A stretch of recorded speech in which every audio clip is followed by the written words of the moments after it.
Brought to you by Agilus Diagnostics. Health test की बात आती है तो मैं भरोसा करता हूँ India largest diagnostics company Agilus diagnostics. खुद को टेस्ट करते रहो। राज्यात 236 ठिकाणी महाविकास आघाडीला चितपट करत महायुतीनं मुसंडी मारली आहे आणि या विजयामध्ये भाजप हा सर्वात मोठा पक्ष ठरला आहे। भाजपचे जवळपास 132 उमेदवार निवडून आले आहेत आणि त्यानंतर जर चर्चा होत आहे ती म्हणजे कोणते उमेदवार निसटता विजय झाला, कोणाचा थोड्या मताधिकांनी पराभव झाला, कोणाचा जास्त मार्जिनने विजय झाला, हे उमेदवार कोणते आहेत, ते आमदार कोणते आहेत ते आपण पाहणार आहोत। नमस्कार, मी स्वानंद, तुम्ही पाहतात मुंबई तक। जर आपण ह्या लिस्टमध्ये पाहिलं तर टॉप 10 आमदार कोणते, तर त्या टॉप 10 आमदारांमध्ये पहिला नंबर लागतो शिरपूरचे आमदार काशीराम पावरा यांचा। त्यांनी तब्बल 1,45,000 मताधिक्य घेत एवढ्या मार्जिनने ते निवडून आलेले आहेत। त्यानंतर दुसरा क्रमांक आहे साताऱ्याचे आमदार शिवेंद्रराजे भोसले यांचा। शिवेंद्रराजे भोसले हे 1,42,000 मताधिक्य घेत निवडून आले आहेत। तिसरा नंबर आहे धनंजय मुंडे यांचा। धनंजय मुंडे हे अजित पवारांचे आमदार आहेत, ते परळी मतदारसंघातून येतात। परळीमध्ये यावेळेस पंकजा मुंडे आणि धनंजय मुंडे एकत्र आल्यानंतर हा विजय सोपा झाला होता आणि धनंजय मुंडे यांचं यावेळेस मताधिक्य आहे 1,40,000 यांचं। त्यानंतर जर आपण पुढे पाहिलं तर चौथा नंबर आहे भाजपचे बागलांचे आमदार दिलीप बोरसे यांचा। त्यांचं मताधिक्य आहे 1,29,000 एवढं। त्यानंतर जर आपण पाहिलं तर कोपरगावमधून अजित पवारांचे आमदार आहेत।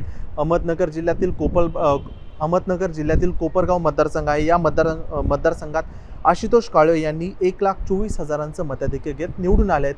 कोल्हे आणि काळे कुटुंब एकत्र आल्यानंतर ही लढाई सोपी झाली होती असंही म्हटलं जातं। त्यानंतर आहे एकनाथ शिंदे हे ठाण्यातील कोपरी पाचपाकाडी या मतदारसंघातून येतात। कोपरी पाचपाकाडी मतदारसंघात हा शिवसेनेचा बालेकिल्ला आहे, एकनाथ शिंदेंचा बालेकिल्ला आहे।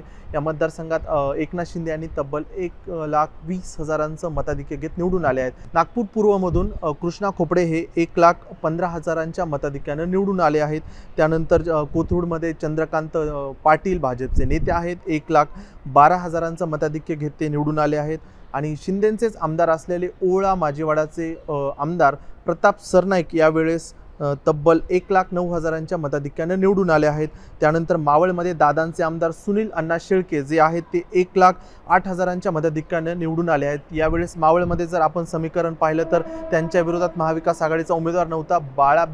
बापू भेगडे यांच्यामध्ये बापू भेगडेंनी अपक्ष अर्ज भरला होता आणि त्या अपक्ष उमेदवारालाच महाविकास आघाडीनं पाठिंबा दिला होता। त्यानंतर मेळघाटचे आमदार आहेत केवलराम काळे, हे तब्बल 1,06,000 मताधिक्याने निवडून आले आहेत। आणि मालेगाव बाह्यमधून दादाजी भुसे हे 1,06,000 मताधिक्याने निवडून आले आहेत।